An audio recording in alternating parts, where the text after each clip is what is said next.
Hey, this is Mike B from New Jersey. I just wanted to read you today's devotional, and I pray that it'll be a blessing to you because it has been a blessing to me. And as I continue to do this, I hope that you will be encouraged. I hope that you will be strengthened, and I hope that you will grab hold of what's for you. So today's devotional is above all else, guard your heart. And the caption is, or the title is Mind Management. It says here, we hear a lot these days about time management, financial management, and weight management.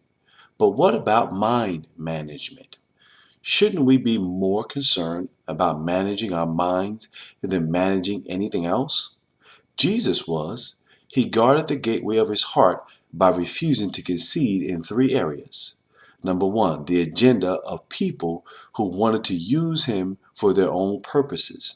Jesus saw that in their enthusiasm, they were about to grab him and make him king. So he slipped off and went back up the mountain to be by himself. Most of us would delight in the idea of becoming king. Even if we refuse the crown, we'd enjoy considering the invitation, not Jesus. 2. The naivety of those who wanted to spare him. When Jesus announced his death on the cross to the disciples, Peter objected. And when he failed to see the necessity of the cross, Jesus issued one of his harshest rebukes. Get out of my way, Satan. Get lost. You have no idea how God works. Number 3, the scorn of those who didn't know him or believe in him. Before raising a girl from the dead, Jesus said to the people in the house, she is only sleeping. And what was their response? They laughed at him, like all of us. Jesus had to face scorn, but unlike most of us, he refused to accept it. Note his response. He put them all outside. Doubt, criticism, and scorn weren't allowed in the girl's house or in the mind of Christ. How about your mind? Doubt, criticism, and scorn weren't allowed. And that's how you have to manage your mindset. You can't allow doubt, criticism, and scorn to infiltrate your mind to keep you from moving forward in life. Now, I understand that people go through some things and things happen that can knock the very wind out of us. But you can't let doubt, criticism, and scorn keep you from moving forward. I know things happen, and there have been some terrible things that have happened to people in this world, but I don't want you to allow it to cause you to be trapped in your mind or trapped in negative thinking, thinking that you're never going to come out of this situation, that you're never going to get free, that you're never going to be blessed, that you're never going to be able to see better days. Listen, everybody goes through challenges and struggles in their life, but how you allow it to affect how you view things is still important.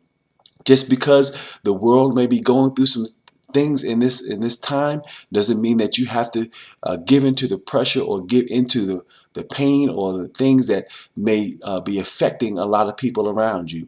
Your mindset is still important to God, and He wants you to manage that so that you can be effective in the areas that He has anointed you to be effective in. And how you deal with it is important. You don't want to go through life with a negative, gloom, and doom attitude. Listen, life is not a bed of roses, but regardless of what you go through, how you handle it and how you deal with it is still important to God. You want to have the right mindset so that you can conquer some of the struggles that you're going to come up against, because you're going to have some struggles in this world. You're going to have some challenges. But how you allow it to affect you is so important to God. God wants you to realize that you are stronger, you are better than what your situation and your circumstances are.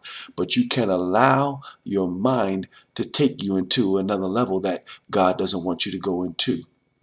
You must be careful about how you let things affect you and how you allow those things to infiltrate how you see your circumstances. I know it may not look good right now, but it doesn't mean like it has to be that way for the rest of your life. I know it may not feel good right now, but it doesn't mean it has to feel that way for the rest of your life. How you allow to affect your mind is so important. So as you go through your days and as you go through your weeks, remember, manage your mind so that you can be all that you've been called to be. This is Mike B from New Jersey. Have a blessed day.